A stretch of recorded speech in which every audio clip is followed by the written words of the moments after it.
you're a brewer. You're going to have different components or processes inside your plant. You're going to have a brewing station where water comes in and you're adding yeast and barley and wheat to make the malt, and then you're boiling it. Then you're letting it cool. It's going to sit in different tanks.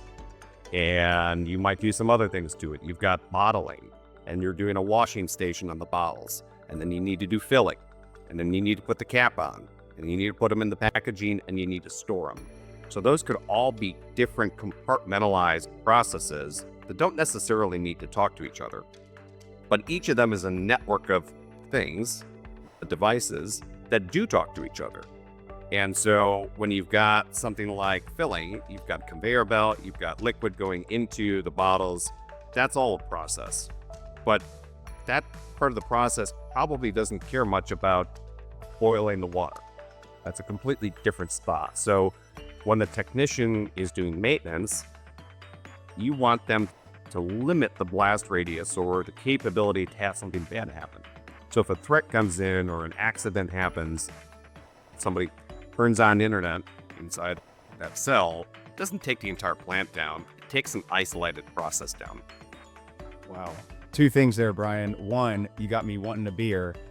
Two, they may have turned my lager into a sour, which I'm okay with, but not a lot of people are, especially the people footing the bill for all the grain, the barley, the hops, everything it takes.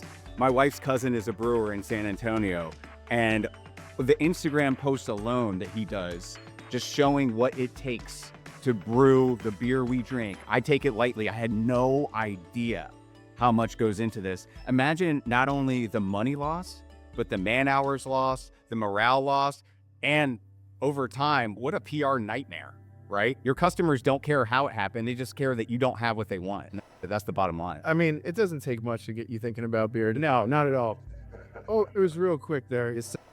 I'm kind of thirsty myself now that you've brought that into my mind even more. But so this seems really important because we want Joey to get his beer, right? And it's probably important to these companies as well. So let's talk a little bit about like regulatory compliance. When things are of this level of importance, it should be important, but oftentimes from a government perspective or an industry perspective, we want to make sure that it's important because it can really affect businesses and their bottom line. So what's some of the driving forces behind that, Brian? So speaking of beer and speaking of the Atlanta area, there's a pretty big, busy beverage company that's in your neck of the woods. And part of Coca-Cola's secrets are how they make the beverages. And embedded into the OT networks is that formula. So not only can it cause downtime that should be important for customers, but customers that have trade secrets, have proprietary information or formulas, that's all stealable if you break into the OT network and collect the code. So you can get the recipe on how to make these things by piercing the networks.